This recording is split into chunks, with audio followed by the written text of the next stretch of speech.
feel you obviously written so many different articles just in the last year, covering a range of topics. And I mean, having worked in GeneOnline myself for I think 4 5 months or something, I would muster enough in strength to write like an article or two per week at most. I think you were much more productive than I ever could be.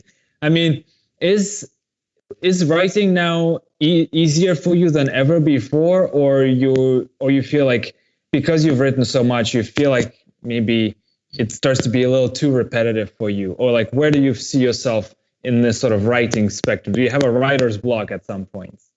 Uh, I would say yes. I have writer's block, but the block is mostly because I don't know how to. So I get blocks when I am starting an article. I don't know how to make. I'm still struggling with finding that right line that makes a reader go wow. So that's something that engages a reader, and I keep struggling with finding that first perfect line or first perfect paragraph. But after that, it becomes easier. So what I did was when I started writing, I barely read in any news articles. But Rajneesh told me that this is something that we would like to do, and as a GeneOnline, we are a news channel, so we would like to write more of news articles, but then also write, of course, long detailed articles about any research that comes out of institutes or companies. So I remember that when I wrote my first article, it was just exactly like how a company publishes on their website. Very monotonous, very boring. And I thought, oh my God, what have I written? But I had to write something. So, but then Rajneesh modified it and made it more interesting. So it happened like that. But eventually, I started reading stat news. I would read Fierce Biotech. I thought, I don't know how these people, what is out there? I have to find out how can I modify my language. And so when I started reading that, I realized the mistake that I was doing. I was making it I used to give out information without thinking how the audience would perceive. It's not always about giving out the information, but also making connection with them. And you have to make it bouncy, you have to make it funny, interesting, all at the same time in an article. So all my inspiration came from these articles. New York Times is something that I love the most, especially during the time when they started writing about vaccines and medicines.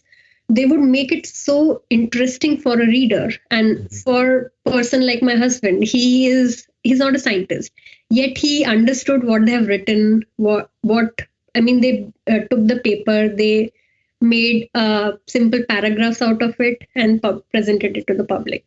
So this is what I aim for, and I haven't reached a stage where I can still write like how they do. So I'm still excited about this field. I keep evolving.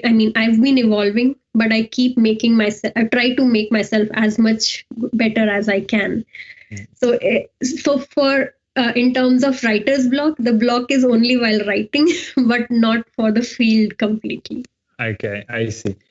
So it's interesting you bring up Fierce Pharma and Stat News. These are obviously some of the resources that I tend to gravitate to, precisely for the reasons that you say. They have really great writers as far as they tell a story, and they really use the language that is fairly easy to understand and follow, and it makes it quite engaging. So I completely understand what you're saying.